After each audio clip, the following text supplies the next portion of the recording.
Breathe in, breathe out. The NFL offseason is over. From now and for the rest of 2025, we know that NFL football is going to be live, it's going to be real, and it's going to be dangerous. Welcome into the Irish NFL Show's preview of week one of action, brought to you QuinnBet. We are very much looking forward to going through all 16 games we can look forward to watching over the course of this weekend. Coming straight off, speaking on the intercom all day to plenty of students is Kieran O'Donovan, coming off an evening behind the microphone of RTE2FM is Brian O'Leary. Glad you're finally slung with us, Brian. Good to see you back in your home studio.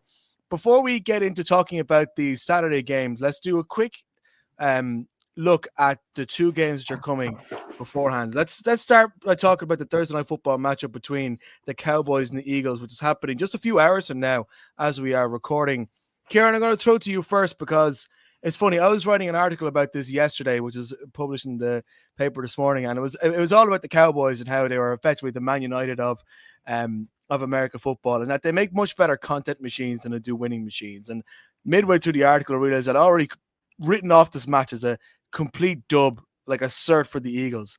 But I have to remember, of course, it's any given Thursday and all that kind of stuff. You know, the Cowboys are coming into this with a new head coach. Dak Prescott is back fit. I know all the Micah Parsons stuff has been running on in the background, and you know they might fancy themselves for a bit of an upset here. Yeah, well, look, this game, I guess it took on an extra bit of spice in light of the Micah Parsons trade. And I was reading NFL.com there earlier on this evening, and even in their predictions, a few of the pundits were saying that there's a reason that it's called the Micah Parsons trade and not the Kenny Clark trade. So it remains to be seen what kind of a difference Kenny Clark is going to make tonight. But you know, as a Packers fan, I have to give Kenny Clark his respect. And Jerry Jones has said this is all about stopping the run. So let's see if Kenny Clark can help to bolster that run defense against the best running back in the league. So you're absolutely right. This is week one. It's game one. It's, you know, anything can happen any given Thursday, whatever way you want to put it. I wouldn't be writing off the Cowboys, but I mean, you've got the Eagles coming off the Super Bowl. Is there going to be a Super Bowl hangover? Everybody's going to be looking for all these little talking points. But you know, just looking down through the roster again today, I was trying to think of of all the players that the Eagles were missing, trying to make a case for the Cowboys, like, you know, Sweat and Mekhi Becton, all these guys. But then you just look at the roster and it is absolutely loaded from top to bottom, you know, and you bring in the likes of Jihad Campbell for the Eagles and see what kind of a difference he can make. But they've got all those stars coming back tonight. You know, Jerry Jones is talking about stopping the run. Question for me for the Cowboys: if you're going to give them any hope, can they establish a run? You know, a lot of the Cowboys' hope will hinge on what they get from Javonte Williams, who I've heard positive reports about in the offseason. But even if they can establish a run, we're excited to see, you know, George Pickens and CeeDee Lamb, that tandem, Jake Ferguson, you know, what he can do to back them up. So Dak Prescott, again, I think a really underrated quarterback when he's fully fit and healthy.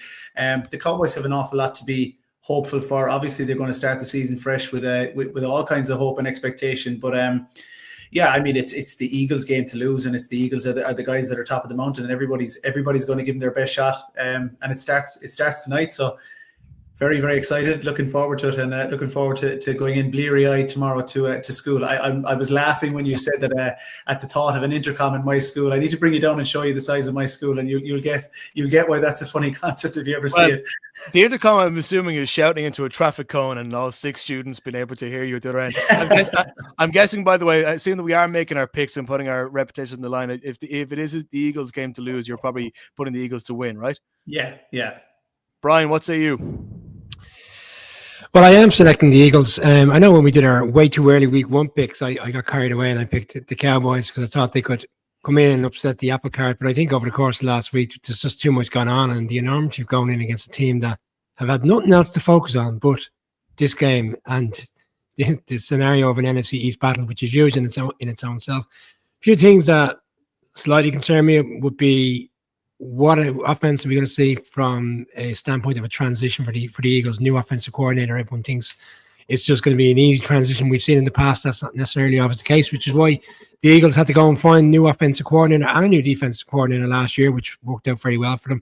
Interesting to see will it be okay this time. It wasn't the last time, and they have lost a few players defensively. It'll be interesting to see what this defense looks like against the Cowboys team. With all due respect, can go and put points on any team, and like they've got Dak, they brought Dak, a quarterback, CeeDee Lamb, tight ends in their own right that can do a job. The running game, I agree, is a real kind of concern because I just don't think they've done enough, and I wouldn't buy into the Javonte Williams conversation because I know enough Broncos fans, as does Shane, who will tell you there's a reason why they were quick to move off him in Denver. And obviously the Pickens story in itself is an interesting one because no matter what the circumstance for him, win or lose, there always seems to be a story about George Pickens, whether he's not getting enough of the ball, when he's getting too much of the ball.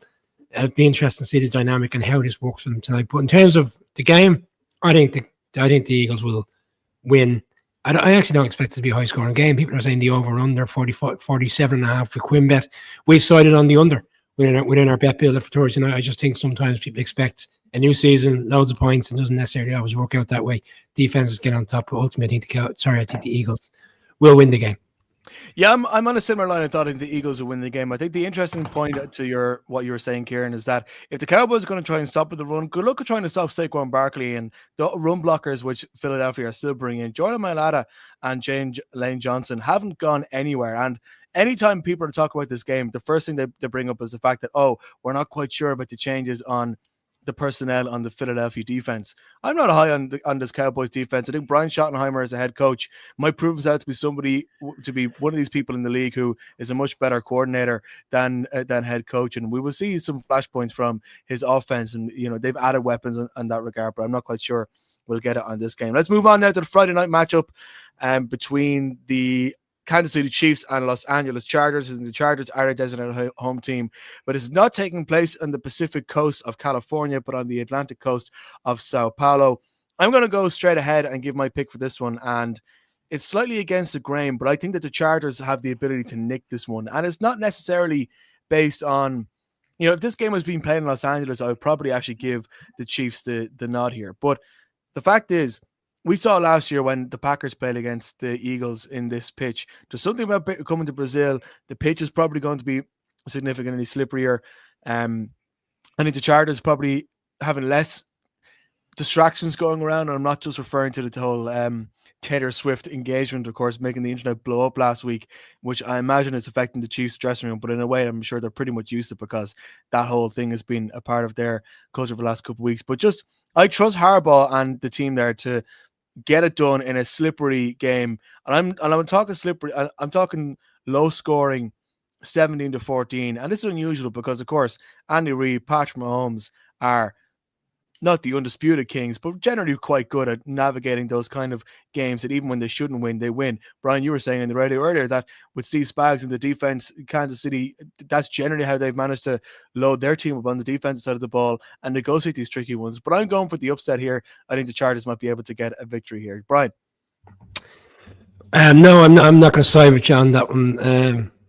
Shane, I think this is one of the interesting ones in terms of what the selections are. Obviously, we've been privy to see other people's selections within the group, and it's a bit of a mixed bag. So that, I get the desire to see a Chargers team start the season well against a Chiefs team that they got to put a marker down. They got to beat a team in the division. They got to kind of, Harbaugh in particular will need to kind of get one over Andy Reid. But I think a team which has been stewing off a Super Bowl loss like this Chiefs team for 6 months, you're saying it's going to give the advantage slightly to the Chargers. I'm not entirely sure that's the case. I don't even think the pitch will be the factor this year. I think the NFL will have taken time out to learn from the mishaps of last year. You'd like to think so, and I think I don't think we're going to have a pitch that's going to factor into this game. I think we're going to have a Patrick Mahomes that comes out with a boring ambition to prove he's number one in the league. And I think if you're asking me with this soft sportsy side, is it still the Chargers? Well, we kind of got the kind of true reflection of that in the playoffs last year, but everybody assumed they're going to beat the Texans. I'm still not convinced by them. I will side with the team who I believe ultimately will be back winning the Super Bowl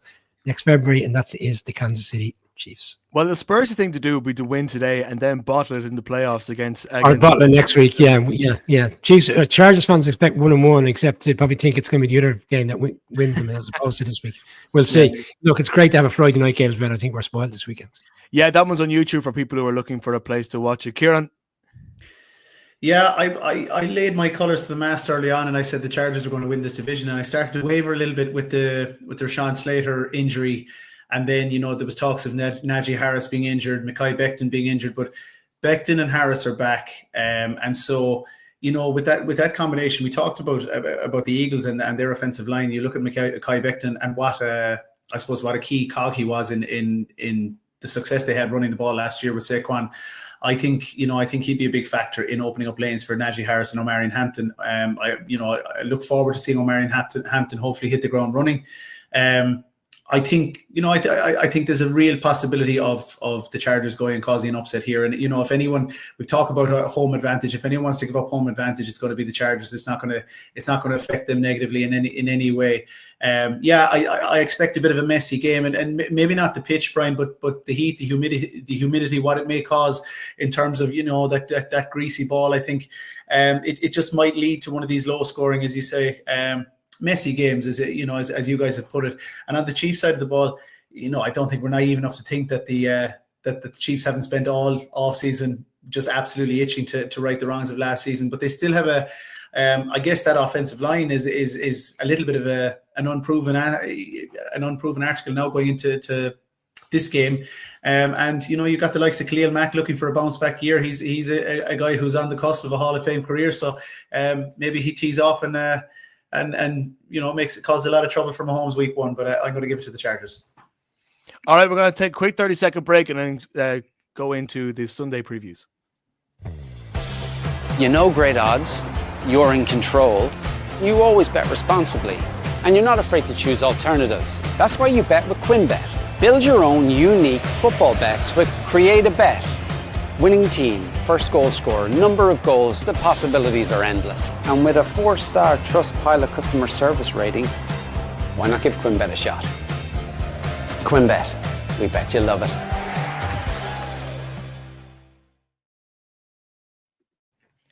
Thanks again to our partners, QuinnBet, who have always been very supportive of our work and are with us again for the whole season. We are very much thankful for all that they do in helping us to do what we are doing. Oh, Jesus, that's some terrible vocabulary. You could tell I've been looking at too much NFL. The words are starting to leak from my brain. But let's talk about the Steelers with the Jets, which is one of the big games that we'll be playing at 6 o'clock on the Sunday window. That game will be on Sky Sports. The matchup of the former quarterbacks, Aaron Rodgers now quarterbacking the Steelers and Justin Fields now quarterbacking the Jets. The Steelers coming to this as 2.5-point favorites, and I think with good reason, because I'm going to go with the Steelers in this one, and 2.5 points is in to say they'll probably find a way to win by a field goal, and let's say a 14-11 type game, or 15-12, whatever way you want to do the maths. The reason why is because I don't know how much I trust either of these offenses to really go for a hot start of the year, but the Steelers defense has probably more going for them, being able to shut down key aspects of what the Jets game is, which will be far more on the run game than has in the last couple of years. I think their offensive line might take a bit of time to adjust to that.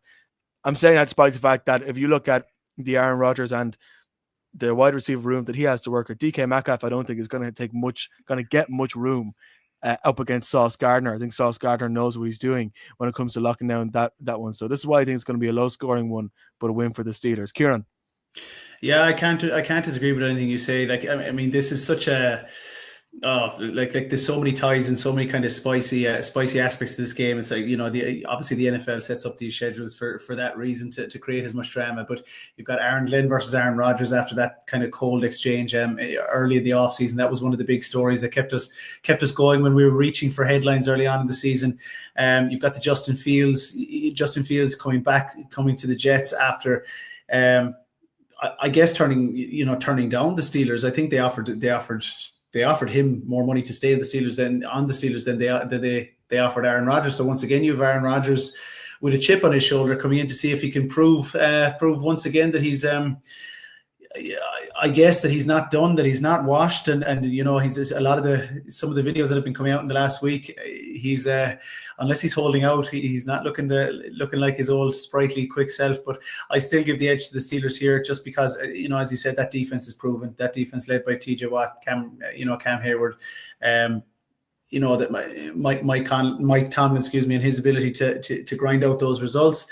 Especially early on in the season, like they did last year. They got off to a good start. They went 4-1. Aaron Glenn unproven. Obviously the Jets fans will be hoping that he'll start to cement his legacy, but I just don't think he's got the he's got the personnel in the building just yet. So I'm going to give it to the Steelers. Brian. a bit of a lone wolf here tonight. I'm like, this is 2 in a row now where I'm going to go against both of you. I am going to go with the shock. Is it a shock if they turn them over in week 1? I'm entirely sure. I think the line with Quimber is reflective of how difficult it is to kind of decide on this game. 2.5 points. It's a very low line. I just have this sense that this game, Shane, I think you've summed it very well. This game could come down to, game-winning field goals or teams kicking field goals. I said during the week when we were doing our piece in the Arlington Hotel, we'll have all the action on this weekend. Like, Boswell kicked 6 field goals in week 1 last year in Atlanta. This is the nature of these type of games. It's a grueling affair. They grind it out.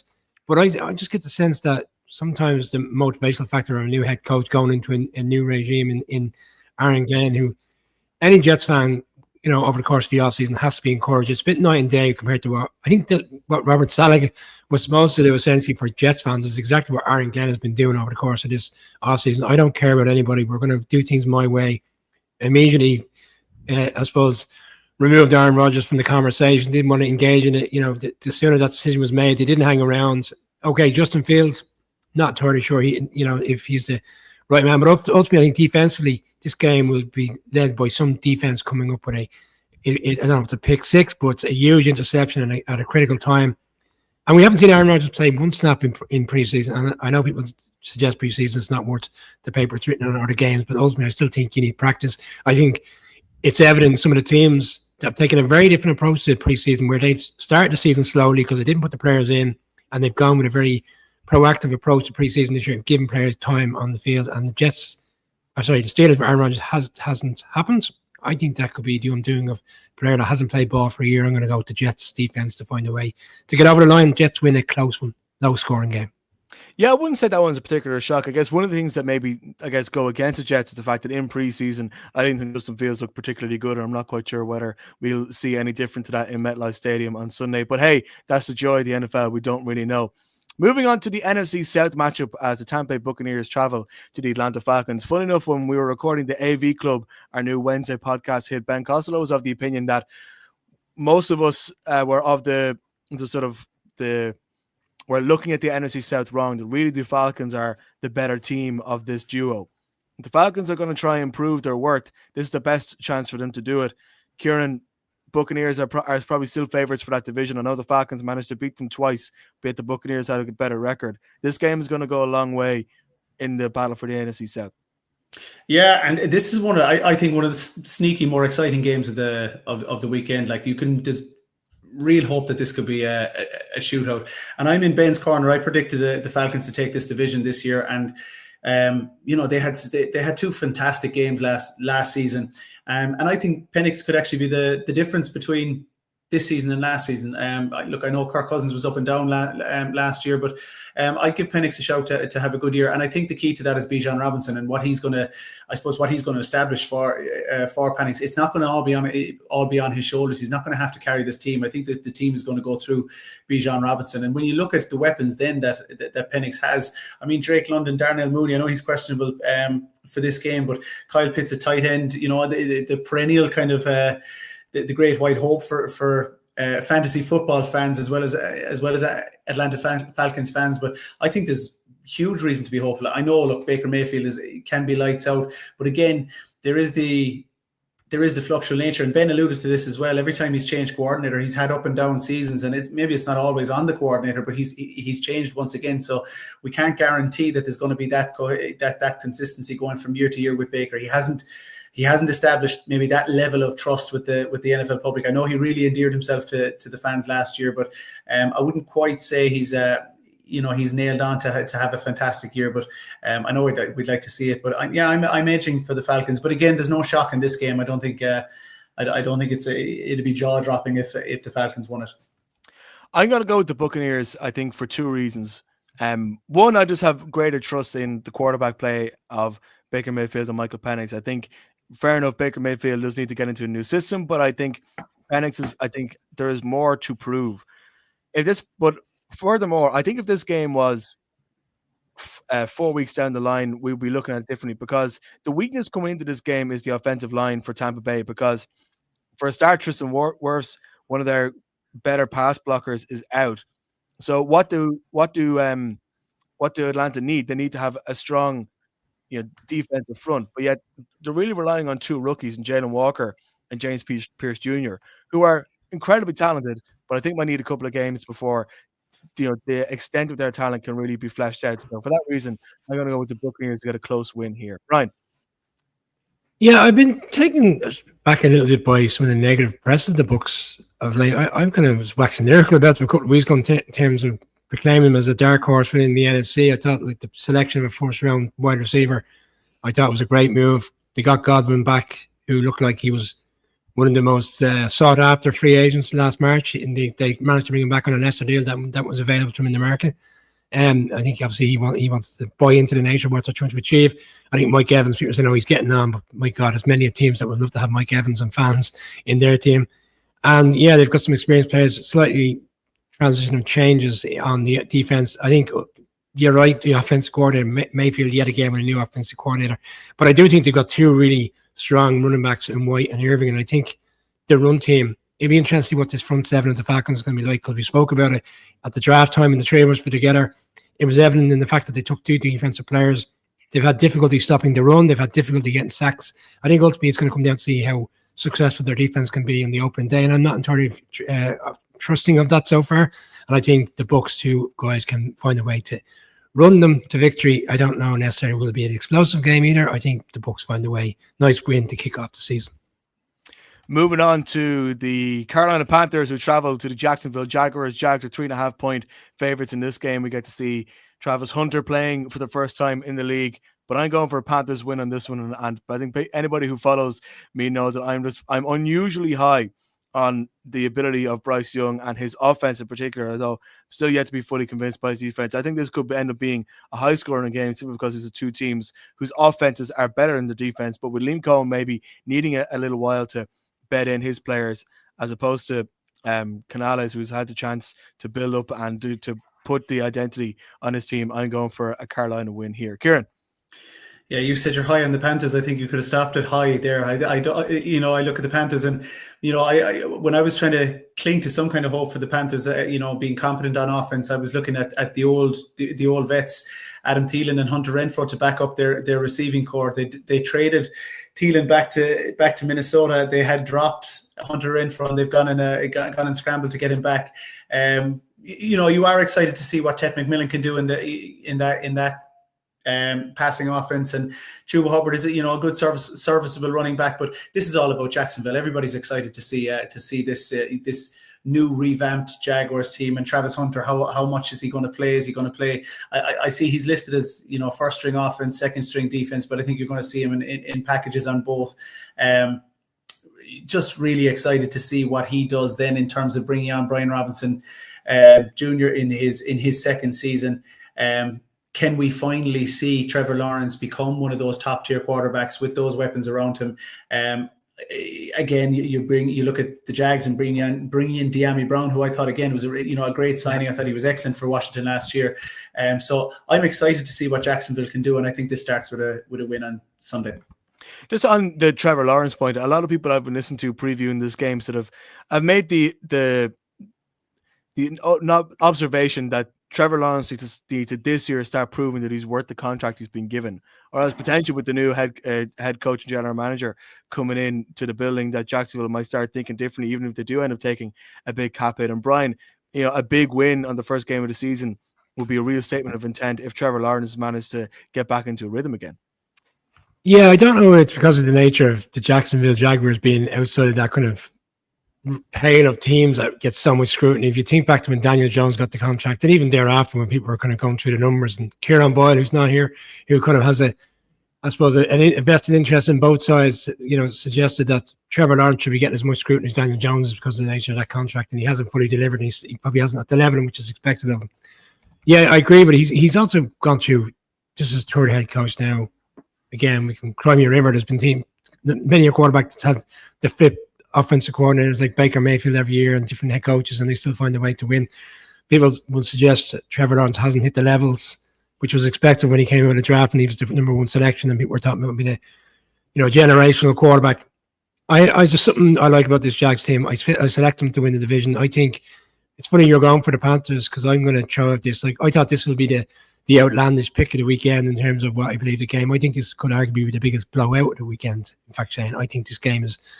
Connor loves this one. It's a rocking chair game for me. I think anybody who's taking the 3.5 points with QuinnBet will be counting their money come the middle of the third quarter, which probably means I'm going to be drastically wrong come Sunday evening. But I'm going to go for a very comprehensive opening day win for a new head coach, a new general manager.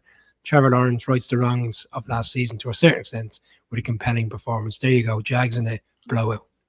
I'm glad you got the words comprehensive blowout win out of the way before I started talking about the New York Giants traveling to face the Washington Commanders. Washington Commanders, of course, coming off a season when Jaden Daniels came in, completely transformed what they were able to do. They got as far as the NFC Championship game. They're coming against the New York Giants team with Russell Wilson at the wheel for now.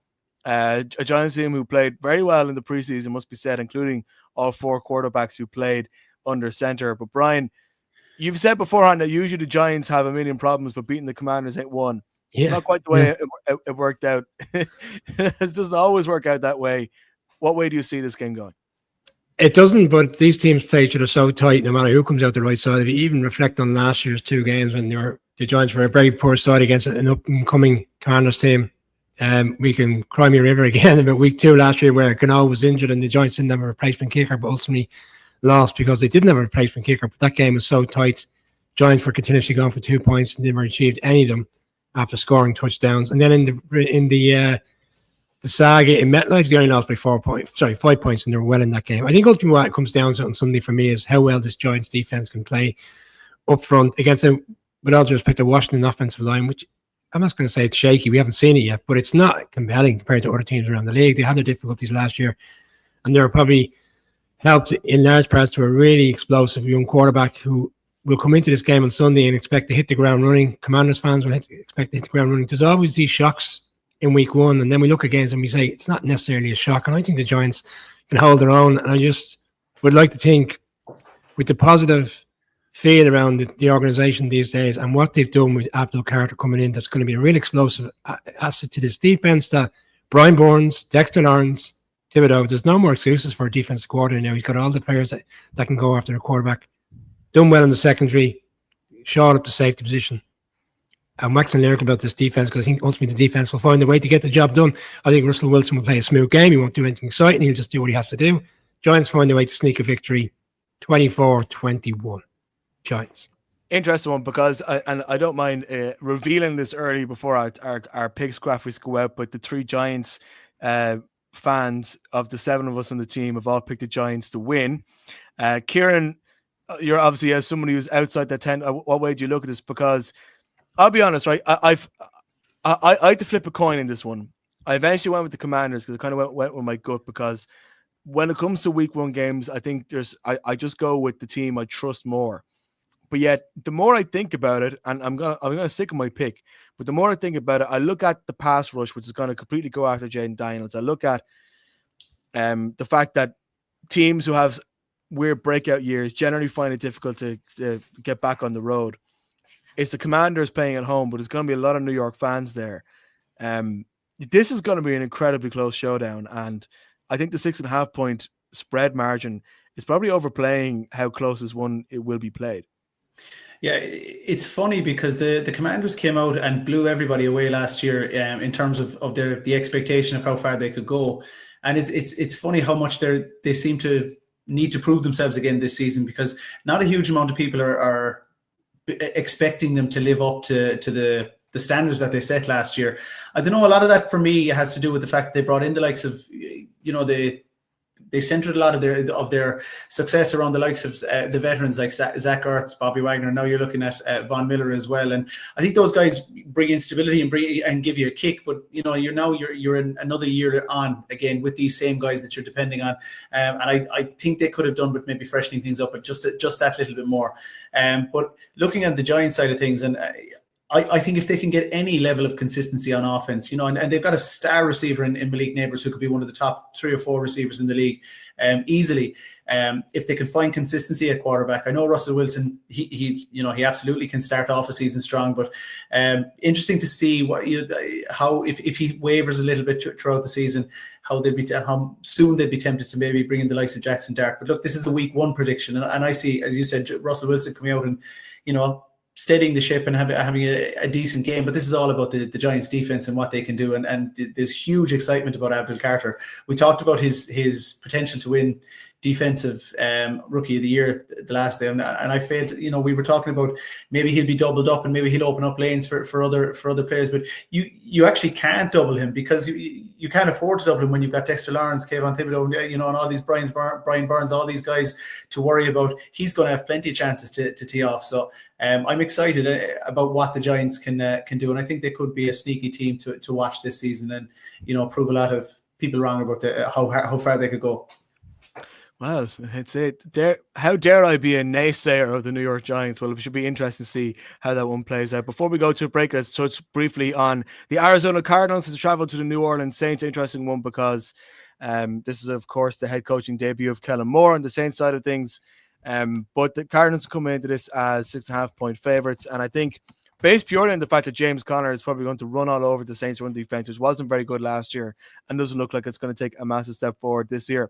It's a shame because I think there are small parts of the Saints that if they were coalesced in the right way, we could be talking about them more as an exciting outfit. In a similar way, actually, to the Cardinals, only the Cardinals are probably a few rungs up there. The Cardinals are in a playoff conversation the way that the Saints aren't, but I think this game is going to be relatively straightforward in that the Saints, I just think they're going to find defense in particular a bit of a struggle. Kieran?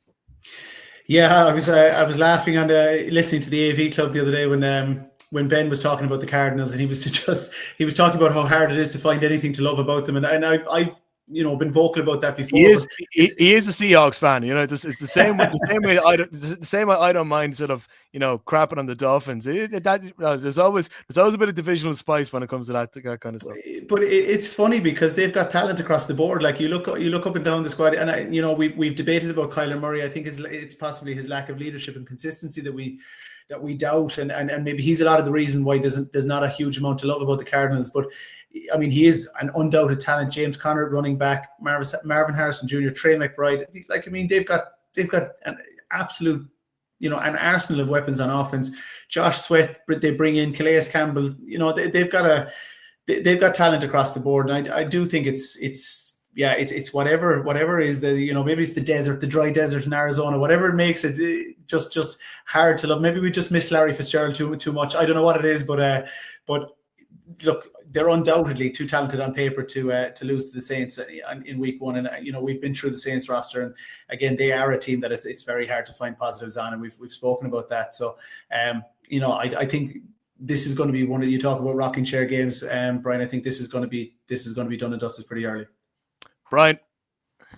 I can't disagree with any of that. It was the highest picked game in our last man standing competition in terms of which team we believe will cover the spread this weekend, which is, as you said, Quinby having a 6.5 points. I think I wouldn't say it's generous, but it's a fair reflection of two teams that look like one has a sneak within the NFC West. I liked the narrative that Ben put into the AV Club. I'm not bought into it because I think they've got some explosive players, and I think in their own right they can play up to any team. I think the only thing they're beating the Cardinals for me on Sunday is themselves, and they are prone to in these kind of trap games, and the Saints can get off to a fast start in the game. Be interested to see what Spencer Rattler can do, but high expectations for this Cards team in many ways to go in there and put a number up on them. I think the Cardinals will win. Yeah. All right, we're going to preview the Cincinnati Bengals after this.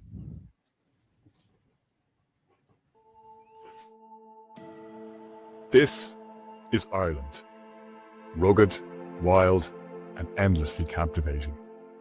A land shaped by history, where ancient castles whisper stories of the past. Where world-class links golf connects you to breathtaking landscapes. And where centuries of craftsmanship and culture are blended to produce world-class whiskies, savoured as music and laughter fill the air.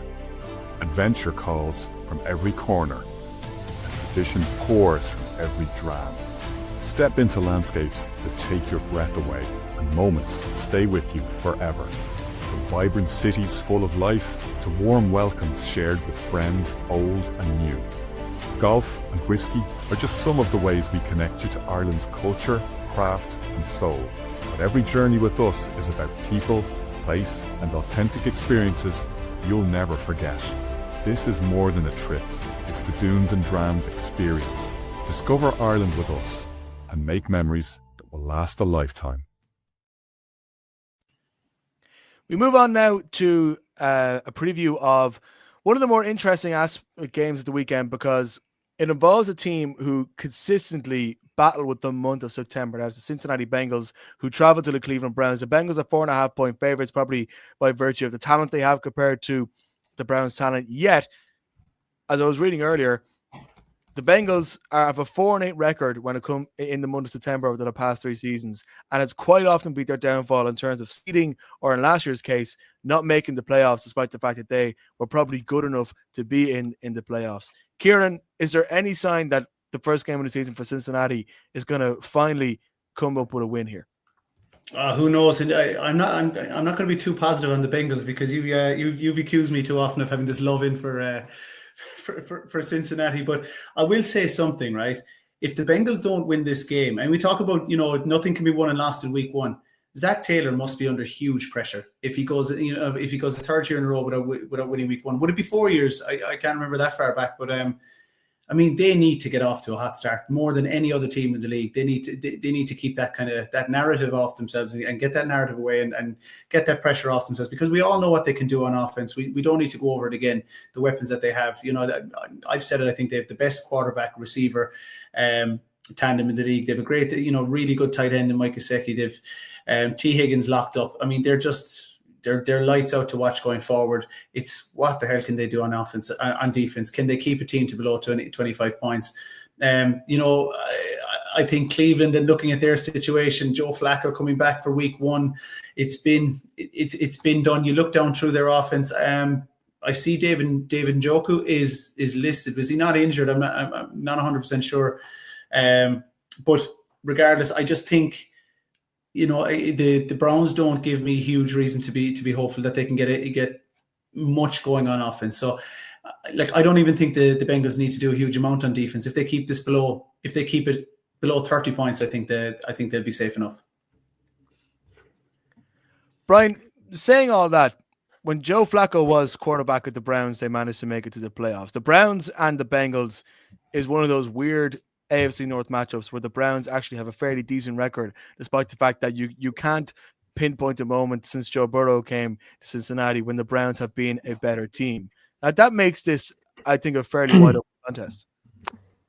Yeah, they beat the Bengals in week 1 2 years ago. It was a very wet and windy occasion, and the Bengals never got going over the course of the 4 quarters. Yeah, Kieran was talking about there. I think they've had 1 win in their first 2 games in 7 years, over the course of 7 years. That's not really a great reflection of their season start, which ultimately tends to come back on them, because we spoke about they're obviously going to be chasing at the back end of the season the 5 wins that they should have had earlier in the season. You reflect on week 1 last year at home to the Patriots. I am going for the Browns. I've been back and forth on this one. I think the Browns, I said on the show on Monday, or was it last week we were doing the preview, the Browns are the kind of team this year that are going to win some games that we don't really understand, because you can see a difficult season for them. But in this instance, it's all bets are off. They're going to go into this. They've got a defense that's going to be ready for it. And in their own right, within the division, they tend to play up at home in particular. They beat the Ravens at home last year. They beat the Steelers on a Thursday night game. The Bengals was another tough game for them at home. I just have a sneaky feeling that Joe Flacco tends to have these ups, and then he quickly has these dips. And I think the ups can come at a very early stage of the season. I'm going to go with a shock. This probably would be a shocker. A Browns victory come 9 o'clock on Sunday evening. It would be a shocker if it was a high-scoring game. I think it was a close game or a low-scoring game when physical football, defines the day. Then I wouldn't see it as a big shock. And as well as that, Joe Burrow needs to make sure that if he's under pressure, he doesn't spill the ball, he doesn't give away too many interceptions. That said, I'm going with the Bengals simply because I like the look of their preseason more than I've liked the look of their preseason for the last couple of years. They've been dealing with a couple of injuries. Remember last year in particular, Joe Burrow didn't do a lot of training beforehand, and by the time they got to that game against the Patriots, the Bengals just weren't a physical team. It's like they weren't fully dialed up yet. They weren't warmed up to NFL heat. I think they might be slightly better in that regard in this one. So I'm going for a Bengals victory here, but I'm not really convinced of it. Speaking of the Patriots, the Las Vegas Raiders traveled to the New England Patriots on Sunday at 6 o'clock. Interesting one that Tom Brady has a statue outside Foxborough now, even though he's an owner of the Raiders. So that's a nice little mini storyline. Before I give my view on it, Kieran, both of these teams are coming in with a lot more positivity than they did last year, Dave. In the case of the Raiders, it's new head coach, new quarterback, new vibe, a feeling that they can really put it up to their AFC West combatants in what is probably the toughest division in the AFC. And obviously the Patriots have been the sort of the kings. They've won the offseason, I think, in the eyes of a lot of people. But winning the offseason doesn't mean anything until you actually start playing football on grass. What way do you see this matchup going? Yeah, I think these are two very similar teams, and it's another one of these kind of spicy matchups. I'm looking forward to the battle of the two head coaches again. Two guys, I've been vocal again about how high I am on Mike Vrabel and what he can get from a team. And sure, everybody knows about the pedigree and just the culture that Pete Carroll creates, and the exuberance he brings to a locker room despite being the oldest coach in the league. But I actually had to go back and check who I picked for this game because it's a coin flip. I think it's two teams in a very similar situation.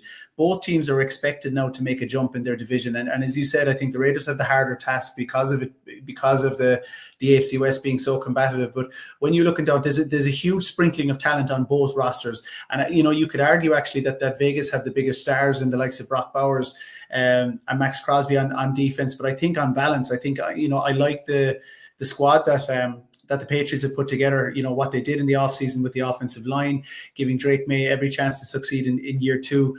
If you can get the best out of Stephon Diggs, Hunter Henry, such a reliable weapon.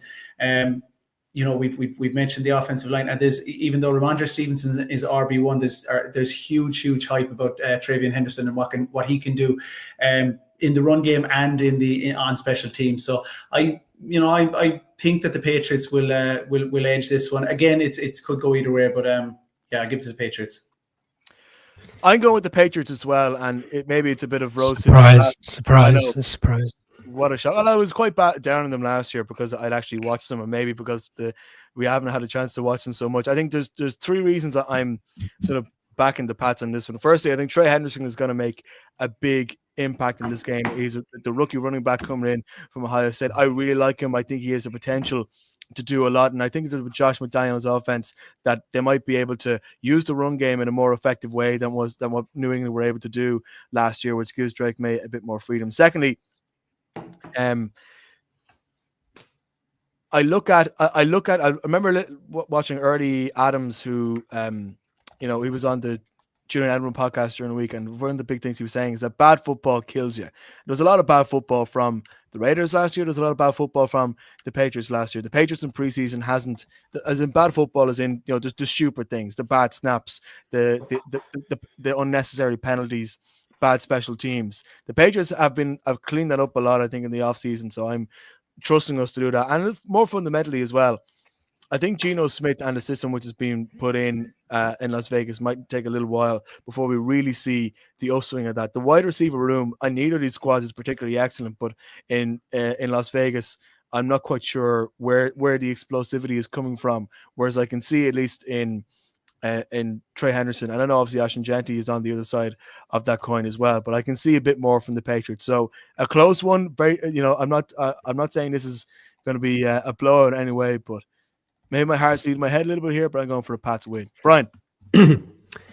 I think in a roundabout way, it's one of the most compelling games of the weekend, Shane. And I say that because you got Pete Carroll coming back into the league. Fantastic coach, obviously had great success in Seattle. Didn't end in the manner in which he would have wanted. And Mike Vrabel, obviously, was removed of his services in Tennessee, and everybody, including Kieran, numerous times has scratched their head as to why any team would let a head coach of this magnitude walk out the door, and they haven't really recovered from it. I know they brought in a new head coach, but they're not the same since Vrabel left. And Vrabel's been tasked for essentially what Mayo was trying to do last year, which was to instill the culture of the Patriots and understanding the nature of what's expected from the owners, because they played there and he couldn't deliver, and now Vrabel's come back in to try and do that as well. I do side with the Patriots. I think they've got better players on both sides of the ball to get the job. And I really like what the Patriots have done defensively. It reminds me of the Commanders last year. Bring in experienced players that will understand the nature of how to win these close games. And I'm not entirely sure what we're going to see. I think we're going to see Pete Carey and Pete Carroll on Sunday. Genty will probably have a good game. Be exciting to see him. But it'd be ultimately, equally exciting to see your new running back, the second round selection, Henderson. I think a tight game. Don't think anybody will really pull away in this one. I think it could come down to a late score, but I think ultimately the Patriots find a way to get the job done, and Vrabel celebrates his first victory. Elsewhere, an AFC East foe is traveling to Indianapolis as the Miami Dolphins face the Colts. Interesting one here. I think these are two teams that we're not sure as to where we land on for many different reasons. Kieran O'Donovan, I'm going to start with you. I know obviously for a lot of the offseason you've spoken about your lack of confidence in Mike McDaniel, but obviously there are going to be some games where I think Miami are going to come into this, and considering the talent they have on their roster, might still find a way to be explosive against a Colts team who are sort of middling in the pack right now. Yeah, and as much as I tend to rant about Mike McDaniel and the Dolphins being soft, like it probably is based on the disappointment because of the talent that they've had over the last few years, and the talent that they've seemed to squander through kind of silly. I call it kind of silly coaching, kind of. I don't know why. I don't even know how you'd put it. Silly coaching moments, I think, and sound bites on the side, and that's what kind of gets my goat. But look, they absolutely have the ability to blow away any team, especially in these low pressure situations. However, I think I think the Colts are going to ride the emotion of the Jim Irsay commemoration week 1, and and everything that goes with that. I think they're going to really be encouraged to put everything out in the line and try and go and get a victory, which would be significant on week 1 for the Colts this weekend. And I've talked about Daniel Jones. I know Brian, you don't want to hear it, but like I just have this little glimmer of hope that Daniel Jones might be one of those quarterbacks that there's someone every year that kind of proves the naysayers wrong and maybe has a little bit of a renaissance. And there's just something in me that feels like Daniel Jones is capable of that, especially if he can get decent protection in week 1. That that secondary now in Miami is more questionable than it has been. So Jonathan Taylor as well, really good, a serviceable running back, not more than a serviceable running back, should I say, well within the top 10 in terms of production and what he can do in establishing the run. And giving Danny Dimes a chance to cook maybe week 1. I give the Colts a chance, and I'm going to edge them. I'm going to edge it, or give the Colts the edge, in this one. Brian, I think the reasoning for Daniel Jones being the starting quarterback in Indianapolis as opposed to Andy Richardson is that he might not necessarily have as high of a ceiling, but his floor is much more stable, and that's something that Shane Steichen is trying to work with his squad. So when Miami are coming into town, Tua Tagovailoa, by the way, is a much better record at home than he does playing on the road, which probably makes it a little bit easier for the Colts to try and pick it off. Like that has to be the basis for what we can expect from the Colts, and that they're trying to just play very low mistake football.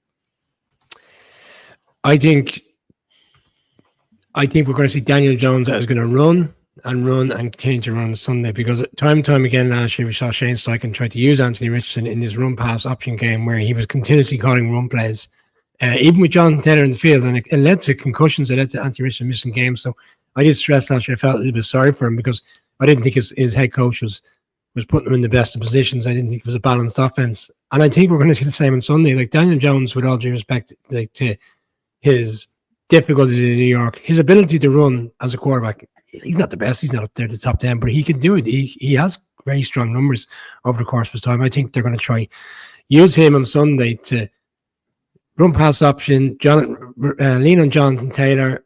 I acknowledge what Keith has just said in the group on the chat is around front 7 will go after Daniel Jones. Ultimately, then it will come down to the offensive line, the Colts, that Colts offensive line, which for a long time was a really stellar offensive line. It's kind of regressed over the last 2 to 3 years. I'm going to throw a player in there as an X factor for Sunday. I think it's a player that you're asking me Monday night. I'm going to make a speculative punt who we're talking about on Sunday night. Tyler Warren, tight end, first round. A lot of people felt he was going to go to the Bears. The Bears went the other way with Loveland. There was a lot of people that still felt including Kieran, who was raving about him, waxing lyrical about him towards the back end of last season when we were talking college ball, that he comes out on Sunday and proves that he should have been the number one selection of a tight end, and he has a really stellar game. And we're talking about him on Monday night as a player who we're going to get really excited about over the course of the season. So he's going to get the job done. I think the Colts, to Kieran's point, the emotion riding factor of the ceremony before the game and all the rest that comes with that, the Colts win. And again, we're here on Monday even talking about Mike McDaniel and where that leads him in the long-term security of that job in Miami. It's funny how differently people see it, because when our pace graphic goes up, you realize that actually the rest of the team are a bit higher in the Dolphins than we are. But I'm picking the Colts as well for two reasons. I think the Dolphins offense, we have to remember that, Tyreek Hill is coming into this game questionable, as is Devon Achane, as is Darren Waller, the tight end. So there's a few parts there which we're not quite sure how they're fitting in as to what their fitness is going to be like, because fitness is so important for this Miami offense to work, because they don't have the offensive line. If their skill players are gone, what have you got to base it off?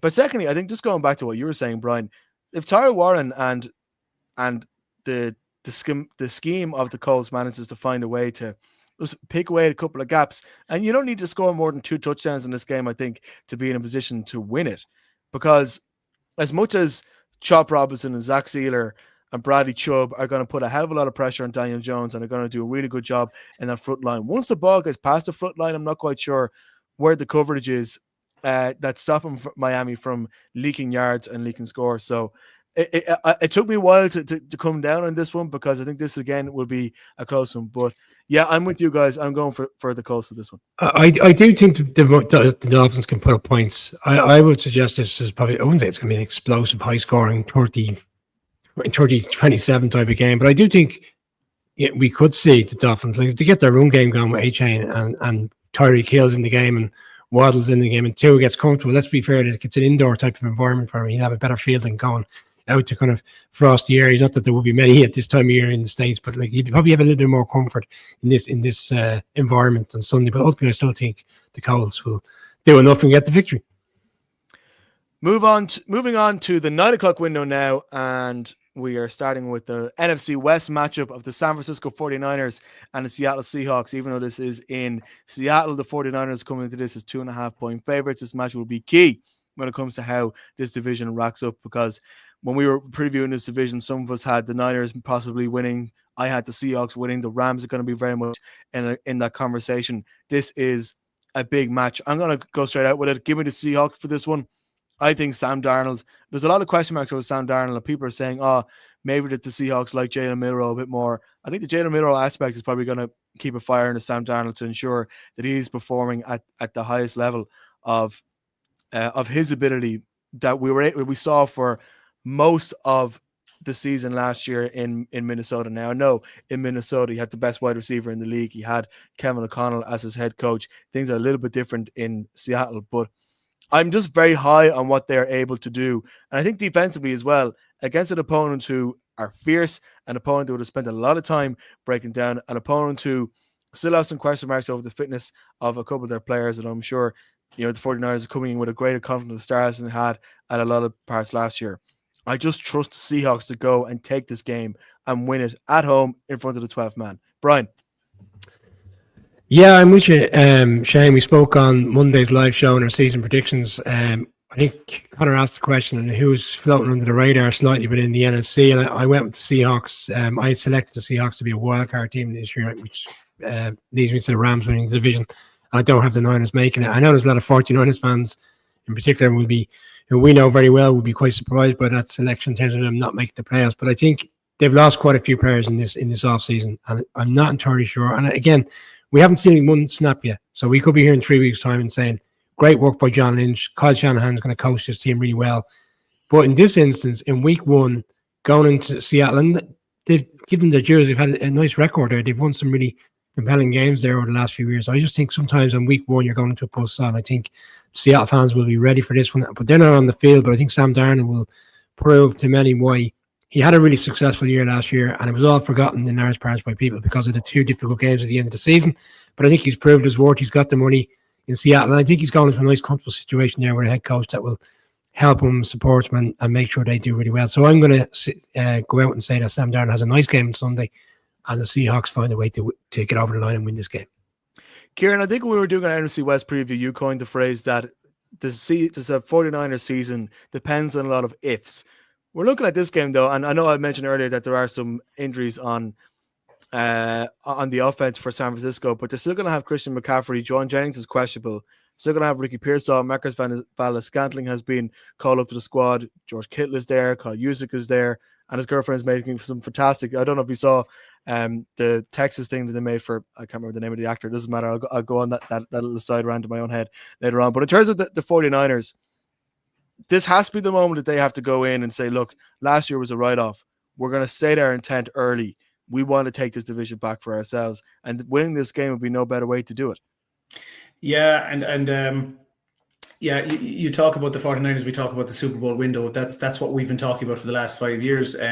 Just because of the nature of the coaching staff and I suppose the credentials that they've established for themselves, and of course the stars that they have all over the field on both sides of the ball. But as you said, if Christian McCaffrey can be Christian McCaffrey, if George Kittle can be George Kittle, and if Brock Purdy can prove I suppose his supporters right, because he's very divisive as well in what people think where his ceiling is. I'm quite high on Brock Purdy and what he can be. And if you listen to Jordan Rodrigue over the last couple of weeks, she's waxing lyrical about Ricky Pearsall. You mentioned him, that he's going to be the guy to take the mantle of the wide receiver number one for them. However, and I know I've been accused of being easily led. I keep going back. He's done the misdirection. That's it. He's gone. No, I going back to my interview with Michael Sean Dugar, very interesting a couple of weeks ago, and he went into the detail of what Clint Kubiak can do for this offense in Seattle, and he really feels that this run system can get the absolute best out of Walker and Charbonnet, and we might see a huge season if Walker can stay fit. But even if he can, Charbonnet has the ability to be every bit as good a number one as most of the running backs in the league. So again, if a lot of the talk in the offseason was about the receivers, and could Njigba be a number one, and will Cooper Kupp be productive, and they've left Noah Fant go, and what kind of production will they get out of the rookie Arroyo at tight end. But I think the run game is where will be their bread and butter, and the defense, based around that revamped and that bolstered offensive line, if Gray's able and Co can shore up that O-line for them, and then the defense has the capabilities of being one of the best in the league. So too many ifs, as I said, for San Francisco. They absolutely could be the cream of the West. But I said early on in my early season predictions that the West was a two horse race. But I agree with Brian. I think the Seahawks could be a sneaky team to watch in this division and maybe beyond. So I'm giving the game to the Seahawks. That's my pick. I can't believe you used the phrase "cream of the West," the best of the West. It was there for you. You gotta take cream of the crop. He could have went millions of different ways, but he goes. I'm my own person. The Tennessee Titans travel to the Denver Broncos also in the 9 o'clock window. Broncos are 8.5 point favorites. It's interesting to see. This will be the debut of number one overall pick Cam Ward. I think it's going to be a debut is going to find incredibly difficult against a really good Broncos team. So I'm not going to delve into this too much, but I'm going to give the win to the Broncos. Brian. It's the highest spread of the weekend with QuinnBet, 8.5 points. It kind of reflects on two teams that are, I wouldn't say going in opposite directions in terms of expectations for the season. I mean, the Broncos have done so much defensively in the offseason. They've really, it's a packed roster there. They've got players in numerous positions now. And I just think it's too big of an ask to week one. We're talking about when certain rookie quarterbacks, Jackson Dart, will start during the season, and people suggest they might be when you go to Denver. I don't think that's the type of environment you put a new rookie quarterback. And unfortunately for the Titans, they have to go with Cam Ward. They want to go with Cam Ward, but I think on Sunday it's a huge test, and Broncos win this one. I think this is one of the easier selections of the weekend. I'm hoping on Monday we're not very, very wrong. I think Broncos win in a blowout. Garrett? Yeah, you have Cam Ward going up against the reigning defensive player of the year in Pat Surtain, and you're only adding to that defense with Talona Hufanga and Dre Greenlaw, and it was already one of the better defenses in the league. I think if success will be measured with Cam Ward this week in how he composes himself, and if you can get a few moments out of him, if he can show if he can show some cool under pressure. But I wouldn't be expecting anything anything drastic this weekend, and no upset here. I think it's going to be fairly one-sided. Right, we're going to take a 10-second break and then look at the probably more juicier games of the weekend. Build your own unique football bets with Create a Bet. Winning team, first goal scorer, number of goals, the possibilities are endless. QuinnBet, we bet you love it. Houston Texans travel to Los Angeles Rams in one of the more highly anticipated late kickoffs, 9 o'clock kickoffs. Rams are 2.5-point favorites, but Brian, the big one here is really going to be back down to Matt Stafford and his health, because he's been dealing with a back issue. This will be the first time we really get a sense as to how fit he actually is. Yeah, and for that reason, and just a couple of other things, I sided away from the Rams as my selection to go all the way and win the Super Bowl. When we did that piece, I think it might have been 6 weeks ago, Kieran, you were involved, and we were discussing, it would have been when Shane was on his vacation holidays. We spoke about teams that could play during the Super Bowl and the dream matchups, and we did a bit of a back and forth, and ultimately I think we came to the Rams playing the Ravens, which in its own right would be a fantastic Super Bowl. And at that stage, I was fully bought into it. You get to camp, Matthew Stafford doesn't practice for the bones of 10 days, very limited. Look, I know they're trying to manage his situation, but it strikes me that situation as a scenario where which they had a couple of years ago after winning the Super Bowl, and they played it all down going into the season. They had the Bills on the opening night, and they were well taken care of. And Matthew Stafford ended up going on IR for large parts of that season. Not suggesting that's going to be the case this year for Rams fans. I hope it's not. I want to see Matthew Stafford fully delivered on this new contract he has. I mean, he played the Raiders, he played the Giants to get that money and be secure of his future at the Rams. So I guess now he has to go and prove it, because this Rams team have been on the periphery for a couple of years. Sorry, for 1 year. Bearing in mind 2 years ago, we thought this was a full rebuild, and how quickly they've turned this around. The Texans, for me, are that team that I don't think will be in the playoffs this year. I've gone with the Jags to win the division. Last year, they were the hot pot going into the season. Everyone felt that they would be up there challenging. They got to the divisional round, a good success in its own right. Still think the Tunsil trade was a bit eye-opening for me. I'm concerned about their offensive line. I think the Rams defense can do a number on them on Sunday. And the Rams find a way to win this game. Williams, in particular, the running back, will have a nice day and score a couple of touchdowns. Rams victory in SoFi. Kieran?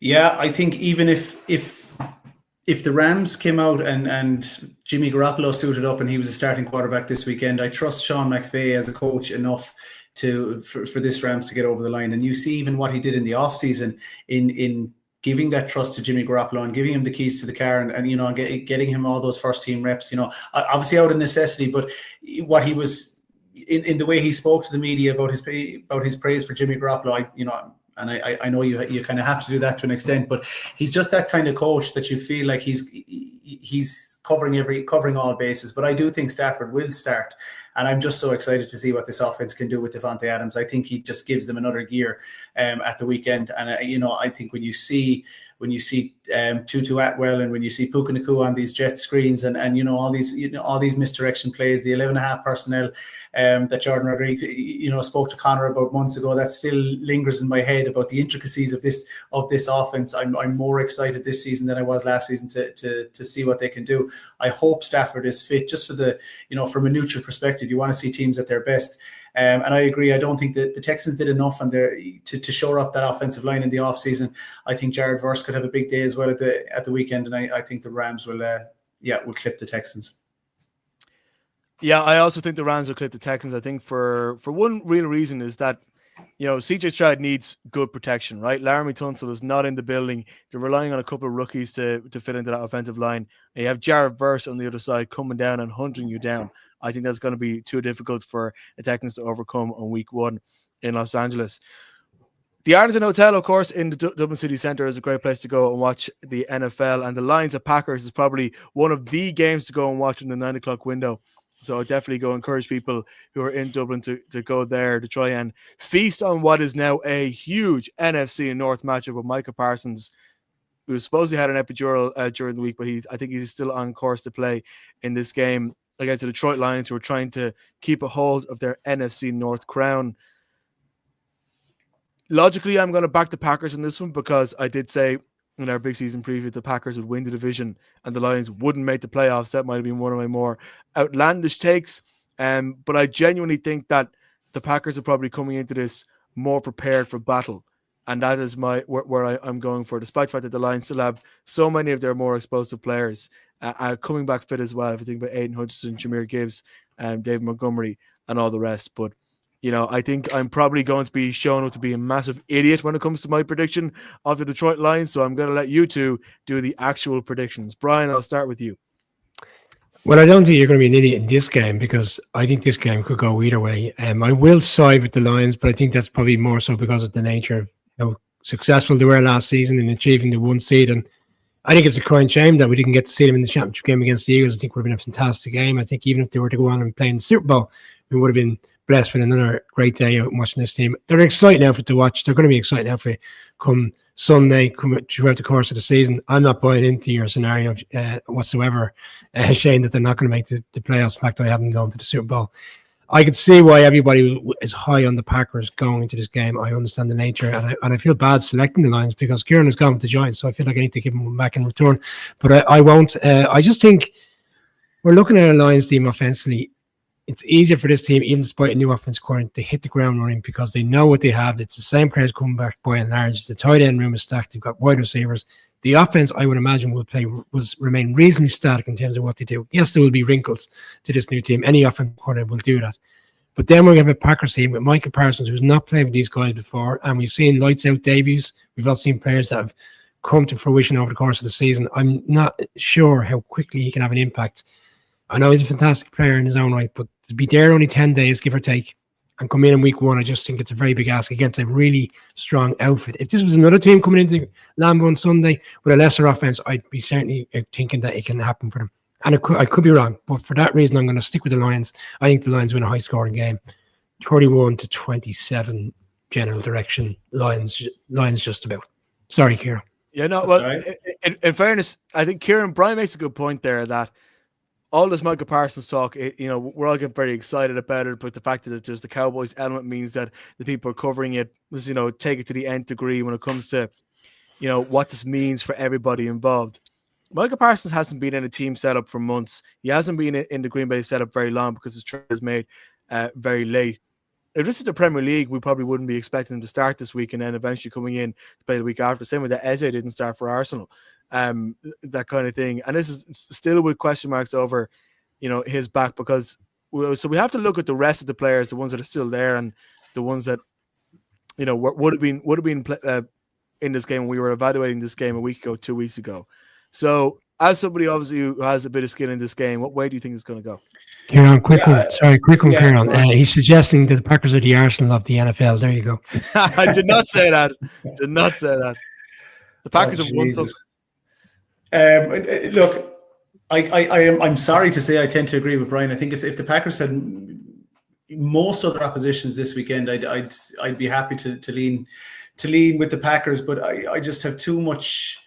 I talked about the matchups the other night, and if you look at the coach, the running back, the quarterback, the tight end, I'm not saying it's not close, but I think the Lions still edge most of those battles, and whereas the Lions' talent is proven, and the Lions have proven themselves, undoubtedly or beyond doubt over the last couple of seasons. There's still a lot of ifs with the Packers. Micah Parsons isn't the only one who got an epidural this week, so big shout out to Kieran. He's listening there. So I hope whatever he's on today is doing the business, and the room is spinning over in Florida. So fair play for tuning in. But yeah, look, as a Packers fan now coming into this weekend, you hope that Micah Parsons is fit and ready to take the field, and I do trust that if he is there, he's going to do some damage because he is that generational pass rusher, and all you have to do is tell him to tee off. And I talk about the ifs. Even though I'm giving the Lions the edge, there's no reason to think the Packers can't win this game if the right things fall for him or things happen the way you want them to happen. What you want to see with Micah Parsons is him finally unlocking the potential of the likes of Rashawn Gary, Lucas Van Ness to achieve what they can achieve, because Rashawn Gary has been solid for the Packers, but Lucas Van Ness has been pretty disappointing since he came, and he still has that potential to be a big impact player. Adrian Cooper as well, that speed off the just behind the front four, what he can do. So I think Micah Parsons has the potential to actually unlock a lot of key players on the Packers defense. So I'm excited about that. I'm nervous about the secondary. Nervous about the loss of our lockdown corner in Jair Alexander, and hoping that Hobbs or one of these other guys can step up. And then the ifs on offense, Jayden Reed is out at the weekend. It's what can Matthew Golden do? What kind of motion they can get from Matthew Golden? What kind of impact they can get from him? Who else is going to step up with that core of young wide receivers if they can unlock the potential of the two tight ends, Tucker Kraft and Luke Musgrave? So a lot of ifs and a lot of hope from a Packers fan. But I just give that edge to the Lions. And watch out as well. I was speaking to Ben Raven a couple of weeks ago. Watch out for Isaac Tislaw, the 6'4" wide receiver for the Lions. He's big. He's fast. He catches the ball with his hands as opposed to the breadbasket.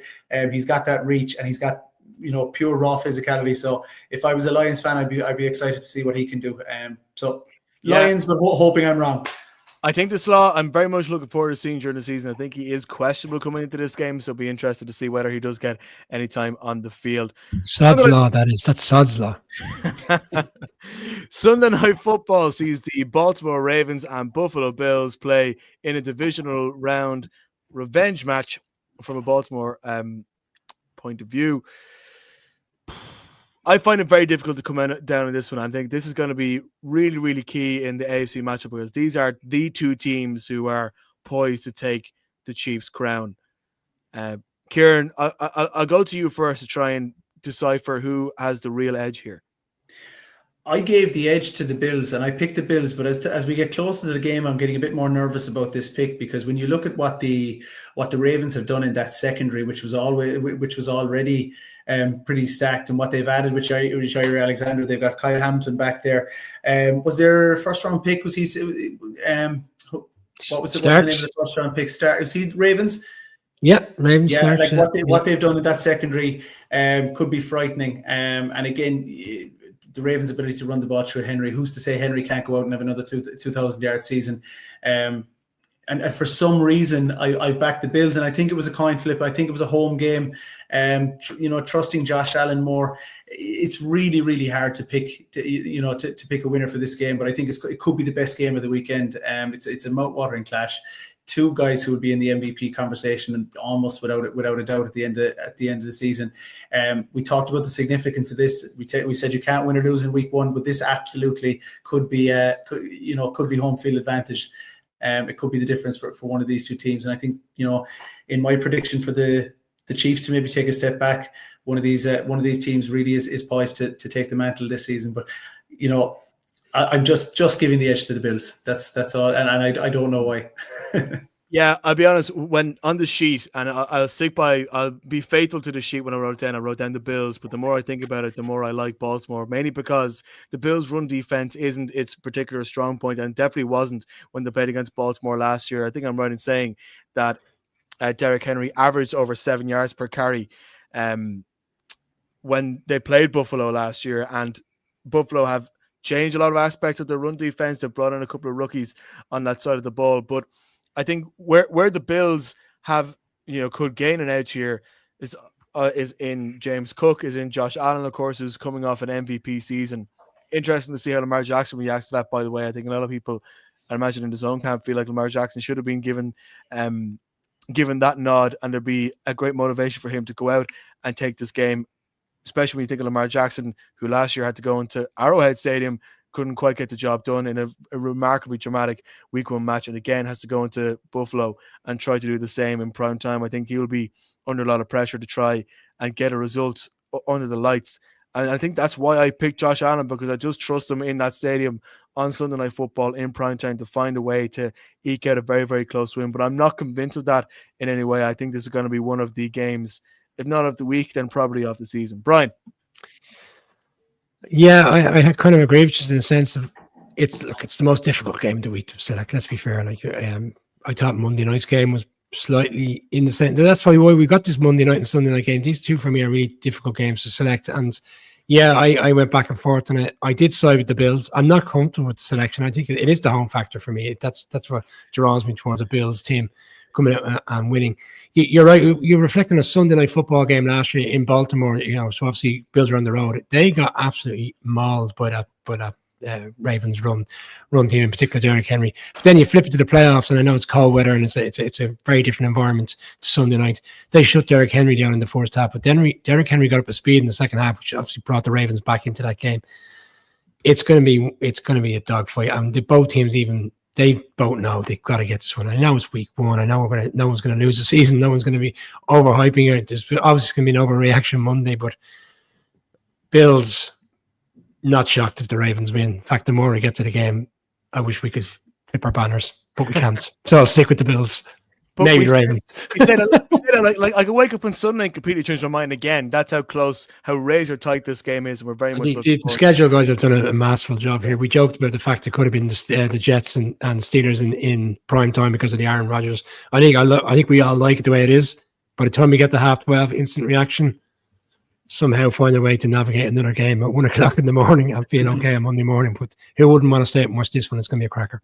It's going to be great. And then on Monday Night Football, the Minnesota Vikings travel to Chicago to play against the Bears. Vikings are coming to this as 1.5 point favorites. Again, the bookie see this as a very close game.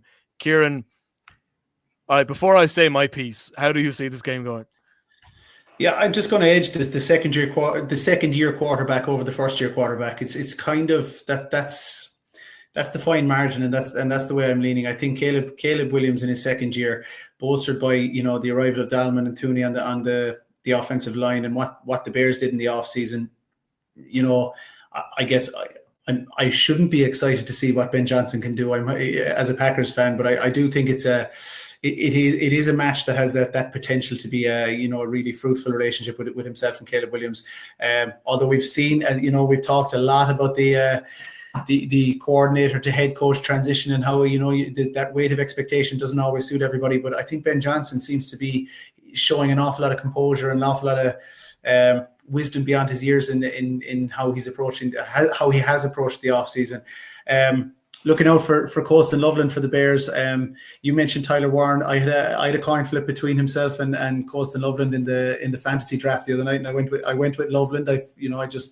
That was my gut feeling. So excited to see what he can do.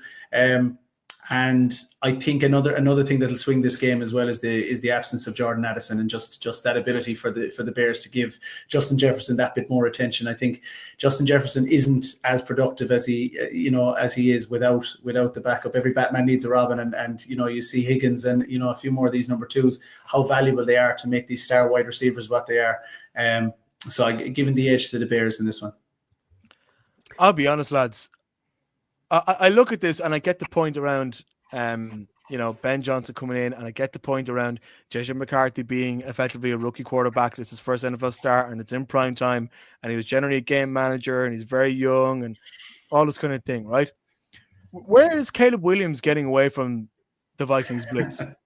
Seriously, I know again. They've revamped the offensive line in the offseason chain. I'm not saying it's going to work, but they've done their utmost to make sure he can be held up.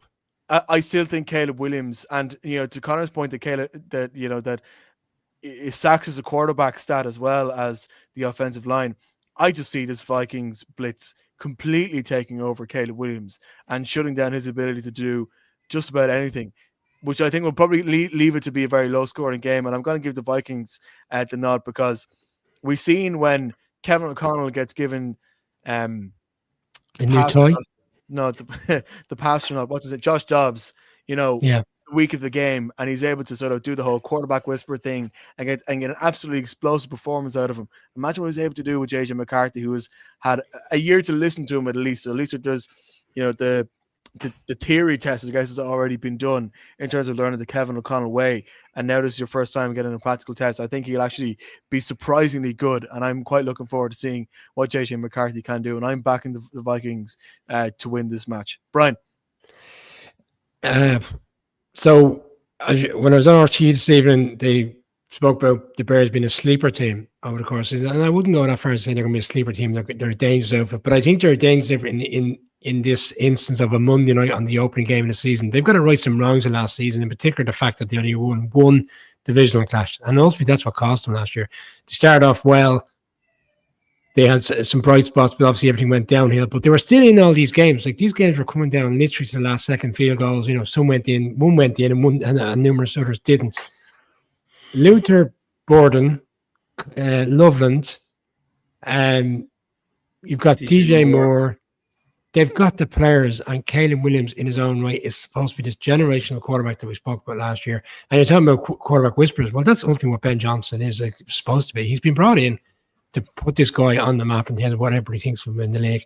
And no better opportunity than an opening night of the season to go and improve yourself. And the other side, I think the Vikings will be fine. I think they'll have a very good season. I have them in the playoffs. But it is JJ McCarthy's first game. He's on the road. It's a very difficult environment. Be interested to see how he handles it. If he handles it in the way Kevin O'Connell thinks he will, he'll be fine and they'll win the game because there's a huge trust factor that they've gone with him. Bearing in mind, he's never played in the NFL before. But I'm going to side with the Bears. I mean, again, we touched on it earlier. The lines are reflective of what the lines, as in the betting lines with Quimber, are reflective of what people think about this game. They're 1.5 point underdogs. So essentially, it's a pick 'em game.